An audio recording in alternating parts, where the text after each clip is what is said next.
Now let's talk about the genetic code. This is basically the code that translates the nucleotide information into the protein or amino acid information. There are three messenger RNA nucleotides that form a codon. These three nucleotides basically imply that which amino acid will be placed in a particular protein at that region. This genetic code is complementary and anti-parallel to corresponding DNA. Genetic code is basically the sequence of nucleotides of messenger RNA, the three nucleotides at a time, three adjacent nucleotides of the messenger RNA. They basically specify a particular amino acid. That's basically what we are talking about. Genetic code relates codons to their specific amino acids in proteins. This important features of genetic code is that it is universal and redundant but not ambiguous. So what do I mean by that? Universal is that pretty much all organisms, they use the same genetic code. There are a few minor exceptions, but pretty much the genetic code is universal.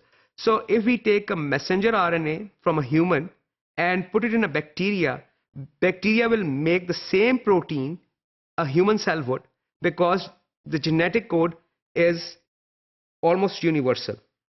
Redundant meaning that more than one codons specify one particular amino acid. On the screen you can see, for example, for leucine we have 6 codons. All these codons specify leucine. Wherever these codons appear in messenger RNA, leucine will be placed in the resulting protein. It is not ambiguous, meaning that these codons will only result in leucine. It does not mean, by ambiguously means, sometimes a codon will specify leucine, sometimes it will specify serine, sometimes it will specify proline. That doesn't happen. It is redundant but not ambiguous. It is always specific. There's also start and stop codons. Here I have placed the whole genetic code on the screen. So you can see we have first letters here, the second letters here, and the third letters of the genetic code. It's a 3-letter code, and the combinations are here. Here I would like to point out that AUG codes for methionine, and this is also the start code. This is a codon which tells where to start making the protein from on a messenger RNA. We'll talk more about that. There are also 3 stop codons. These 3 stop codons, whenever they appear in messenger RNA, they basically tell the ribosomes to stop making protein when they hit this stop codon. So how was genetic code deciphered? How did people know which 3 nucleotides specify which particular amino acid in a protein?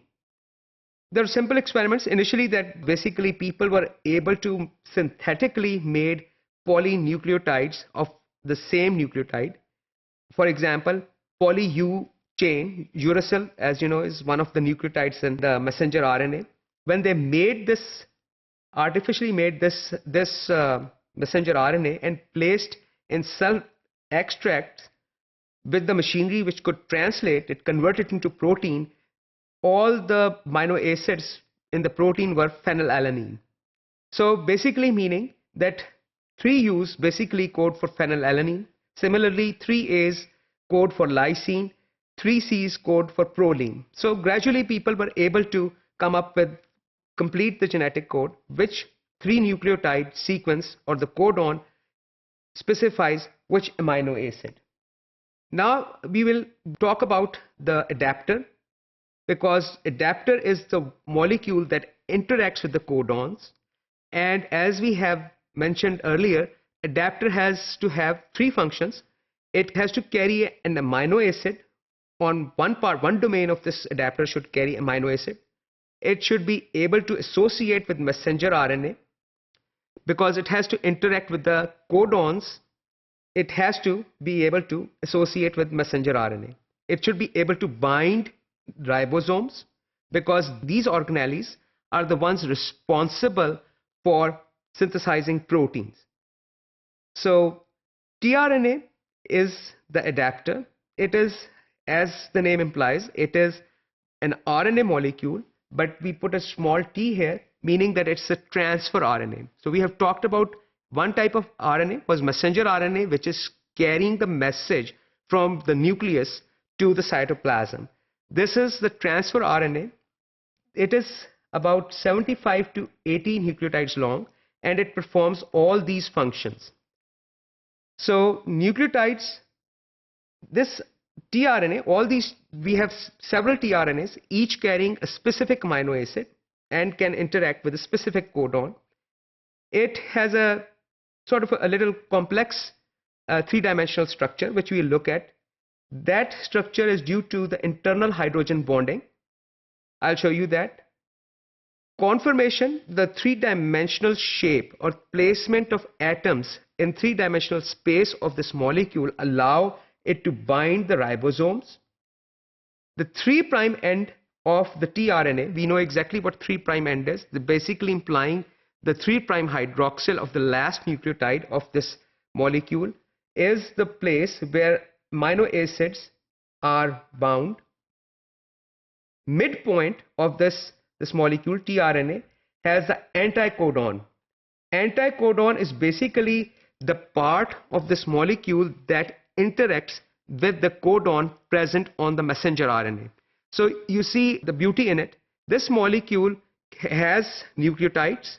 These nucleotides have a sequence which can bind specific codon on the messenger RNA, and on other tip it is carrying an amino acid.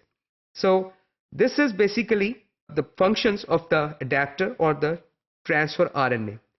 I have to again point out that the interaction of codon and anticodons is antiparallel. All nucleotide interactions are antiparallel for our purposes.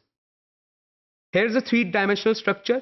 Here you can see the internal 3 hydrogen bonding, which is forming between the nucleotides. We know that A's can have hydrogen bond with the C's, A's can have hydrogen bonds with U's, and G's can have hydrogen bonds with C's.